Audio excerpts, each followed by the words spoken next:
전도서 말씀에 사람은 날 때가 있으며 죽을 때가 있다고 하신 것처럼 인생에도 마지막 때가 오고 있습니다. 이스라엘은 에돔 땅 변경 호르산에 이르게 됐고 모세와 동역해온 제사장 아론이 거기에서 죽음을 맞이하게 됩니다. 하나님 명령에 순종해서 여기까지 왔고 징계에 순종해서 가나안 목전에 묻히는 아론의 죽음을 통해서 우리가 오늘 죽음을 준비하는 종의 자세에 대해서 배웁니다. 오늘 본문은 민수기 20장 22절부터 29절입니다. 이스라엘 자손 곧 온 회중이 가데스를 떠나 호르산에 이르렀더니 여호와께서 에돔 땅 변경 호르산에서 모세와 아론에게 말씀하시니라. 이르시되 아론은 그 조상들에게로 돌아가고 내가 이스라엘 자손에게 준 땅에는 들어가지 못하리니 이는 너희가 무리바 물에서 내 말을 거역한 까닭이니라.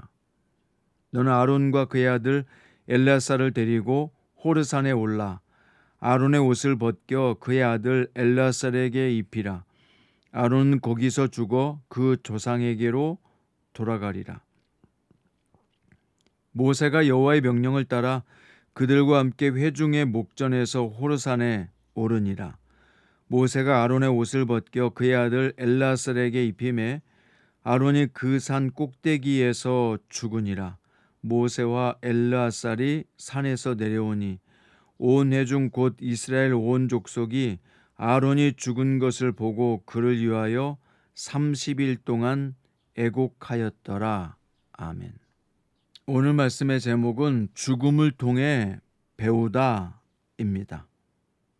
이스라엘 백성들은 에돔 변경 호르산에 이르렀습니다. 40년 동안 모세와 아론은 크고 작은 어려움에도 불구하고 백성을 이끌라는 여호와의 명령을 따라 여기까지 왔습니다. 그런데 하나님께서 아론은 그 조상에게로 돌아가고 내가 이스라엘 자손에게 준 땅에는 들어가지 못하리라 말씀하십니다. 그 이유는 앞서 반석을 두드려 물을 낸 무리바 사건에서 감정에 휘둘려서 여호와의 거룩함을 나타내지 못한 것에 대한 책망과 징계였습니다. 그런데 아론은 어떠한 변명이나 말도 덧붙이지 않고 순전히 죽음을 받아들입니다. 무리바에서의 불순종과 불충성을 반복하지 않았던 것입니다. 그는 죽음의 징계를 받아들임으로써 역설적으로 마지막에는 순종하는 자가 되었던 것입니다. 자, 25절부터 27절까지는 하나님은 모세에게 명령하셔서 아론과 그의 아들 엘라사를 데리고 호르산에 올라가라고 하신 후에 아론의 옷을 벗겨서 엘르아살에게 입히라고 명령하셨습니다. 이것은 무엇을 이야기합니까? 대제사장의 직분이 다음 세대에게 계승됨을 보여줍니다. 이렇게 사명은 죽음을 넘어서 계승되는 것입니다. 하나님은 한 지도자가 떠나더라도 사명을 이어갈 다음 세대를 미리 준비하십니다. 우리 신앙도 마찬가지입니다. 우리의 신앙과 사명도 다음 세대에게 잘 전수되기를 원하십니다. 우리의 신앙은 개인적인 동시에요, 공동체적이며 세대 간에 이어져야 합니다.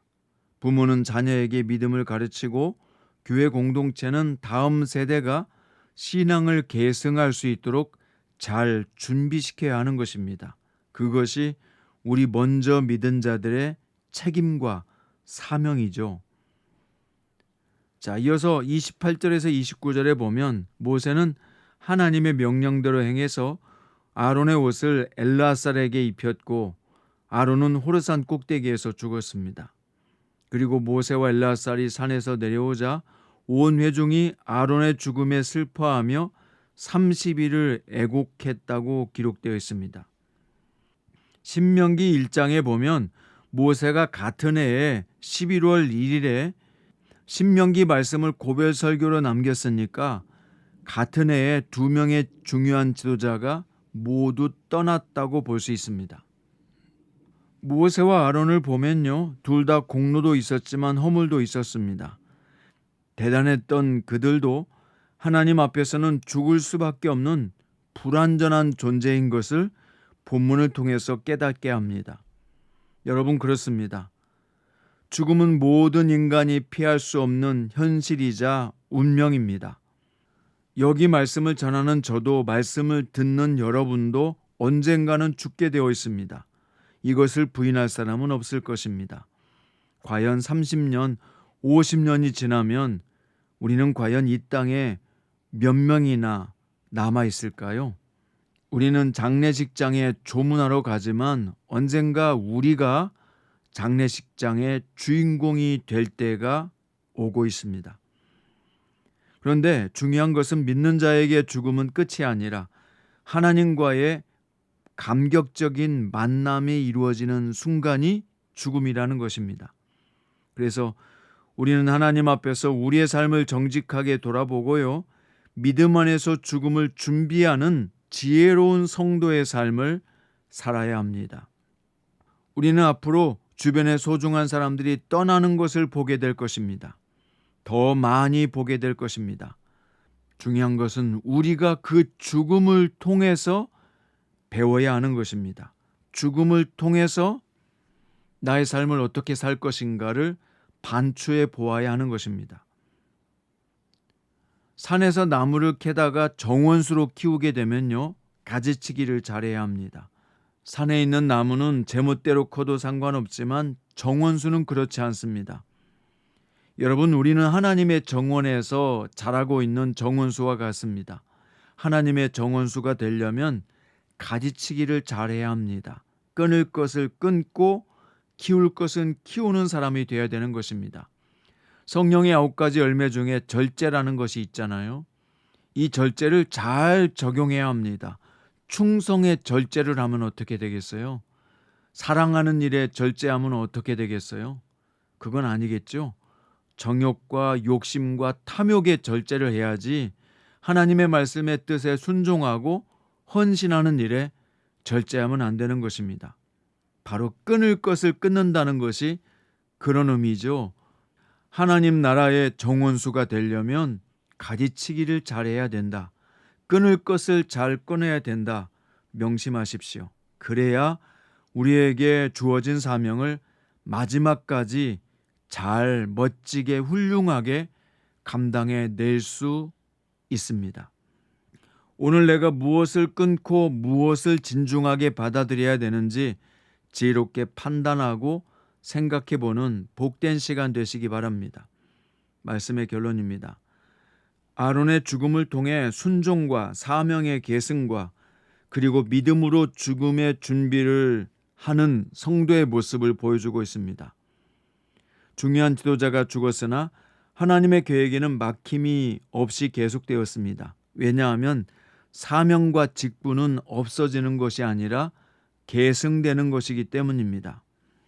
하나님의 계획 가운데 있는 우리는요, 그분의 말씀에 순종하면서 하나님에 대한 경외와 믿음 가운데 삶을 관조하고 바라볼 수 있어야 합니다. 이러한 과정 속에서 우리는요, 하나님이 이루어 가시는 큰 그림을 볼 수 있어야 합니다. 그리고 나에게 맡겨진 사명과 직분에 충실해야 합니다. 충성해야 합니다. 순종해야 합니다. 그럴 때 하나님은 우리를 통해서 하나님 나라의 멋진 정원수로 키워주실 것이고 사용하실 것입니다.